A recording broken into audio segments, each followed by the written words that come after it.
আসসালামু আলাইকুম ওয়া রাহমাতুল্লাহি ওয়া বারাকাতুহু। সকলের জন্য দোয়া ও ভালোবাসা। আজকের ক্লাসে সবাইকে স্বাগত। সুপ্রিয় শিক্ষার্থীরা, নবম দশম শ্রেণী বাংলা ব্যাকরণ নিয়ে আমি আলোচনা করতেছিলাম। আমার আজকের আলোচ্য বিষয় দশম শ্রেণী 14তম পরিচ্ছেদ, বাংলা ব্যাকরণের 14তম পরিচ্ছেদ। এই পরিচ্ছেদ এখান থেকে আমি অনুশীলন, যেগুলা নৈর্ব্যক্তিক আকারে অনুশীলন দেওয়া আছে, সেখান থেকে কিছু নৈর্ব্যক্তিক। প্রথম নৈর্ব্যক্তিক, অভিন্ন বা সামান্য পরিবর্তিত হয়ে দুইবার ব্যবহৃত শব্দ কি বলা হয়? উত্তর হবে শব্দদ্বিত্ব। অভিন্ন বা সামান্য পরিবর্তিত হয়ে দুইবার ব্যবহৃত শব্দ কি বলা হয়? উত্তর হবে শব্দদ্বিত্ব। এরপরে শব্দদ্বিত্ব কত প্রকার?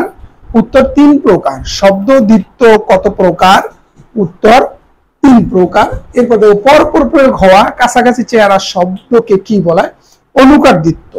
পরপর প্রয়োগ হওয়া কাছাকাছি চেহারা শব্দকে কি বলা হয়? উত্তর অনুকারদ্বিত্ব। এরপর দেখো, কোন ধরনের দ্বিত্বে বিভক্তি যুক্ত হতে দেখা যায়? পুনরাবৃত্ত দ্বিত্বে।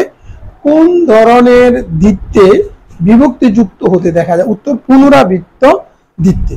নিচের কোনটি ধনাত্মক দ্বিত্বের উদাহরণ? ঢং ঢং। ঢং ঢং ধনাত্মক দ্বিত্ব হলো কাল্পনিক আওয়াজ। নিচের কোনটি ধনাত্মক দ্বিত্বের উদাহরণ? ঢং ঢং। খেয়াল করবে, যদি ধনাত্মক দ্বিত্ব কোনো শব্দের কাল্পনিক আওয়াজ হয় তাহলে এটা নিশ্চিন্তে ধনাত্মক দ্বিত্ব। এরপরে বিভক্তি যুক্ত শব্দ দ্বিত্ব কোনটি? ঝাঁকে ঝাঁক। এখানে একার আছে, ঝাঁকে ঝাঁকে বিভক্তি। নিচের কোন ধনাত্মক দ্বিত্বের মাঝখানে স্বরধ্বনি আগমন ঘটেছে? খপাখপ। খপ যুগ খপ, খপাখপ। এরপরে অনুকার দ্বিত্বে অনেক সময় স্বরের পরিবর্তন ঘটে, এরূপ উদাহরণ কোনটি? ঘোরাঘুরি। অনুকার দ্বিত্বে অনেক সময় স্বরের পরিবর্তন ঘটে, এরূপ উদাহরণ কোনটি? উত্তর ঘোরাঘুরি। এরপরে অনুকার দ্বিত্বে দ্বিতীয় শব্দের শুরুতে কোন ধ্বনিগুলো যুক্ত হতে দেখা যায়? ট, ফ, ব, ম, তালব্য শ।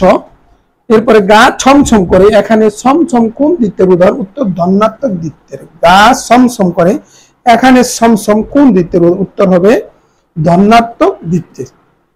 শিক্ষার্থীরা, তোমাদের সুস্বাস্থ্য এবং শিক্ষা জীবন উত্তরোত্তর সমৃদ্ধি কামনা করে সামনের এসএসসি পরীক্ষায় যেন ভালো রেজাল্ট করতে পারে সেই প্রত্যাশা আজকের মতো এখানে বিদায় নিচ্ছি।